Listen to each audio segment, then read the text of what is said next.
Okay, so this is your kneeling squat prep, and it's very similar to the shoulder version that we've done before, but this one is more about the hip component. So you're going to keep your arms long and straight. You can pivot your elbows for excellent external rotation, and you're going to put the fronts of your feet into the floor so that your heels are pressing back, and you relax your lower back and find some strength in your upper body. So we're looking for a little bit of ramping of your ribs, lifting up the base of the ribs a little bit, without going so far that your butt tucks. And a mirror is an excellent tool here, or filming yourself, putting yourself on camera is also really helpful. And then think about your sit bones being wide across the back of your pelvis, right? So it's like you're taking each side of your pelvis and adding an extra inch of width.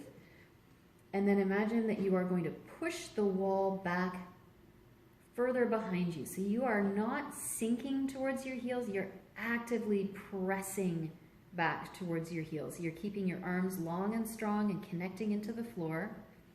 You can even think of pulling your arms back towards you, similar to the shoulder version that we've done before. And what you're looking for is the place where your pelvis starts to round. And you don't want to go that far, because we're working on a hip hinge pre-squat event if you're looking for a hinging squat rather than a kind of a relaxed, flexed spine squat. So you find the place where your ribs are still nice and stable. Your lower belly can be fairly relaxed. Your hip flexors are also relaxed. So you're not doing this by pulling into the front of your hip joint. You're relaxing the fronts of your hips and working to resist with the backs of your hips. Thinking of your sit bones as spreading wide. This is great for pelvic floor function and back of hip function. And then you come forward. And now we're going to ease in and out of it. So you press your hips back, keeping your shoulders strong and your ribs stable and your butt untucked, and you come forward. And then press back and ease forward.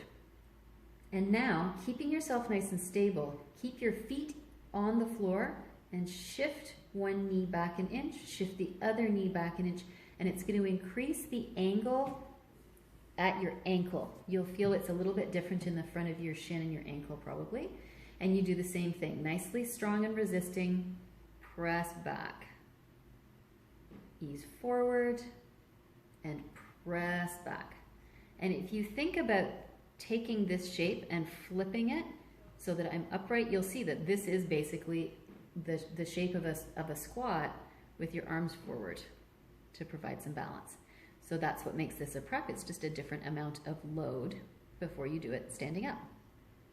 So try doing a few of these either before you do squats or in between reps and see how that changes your squat function. Questions? Let me know.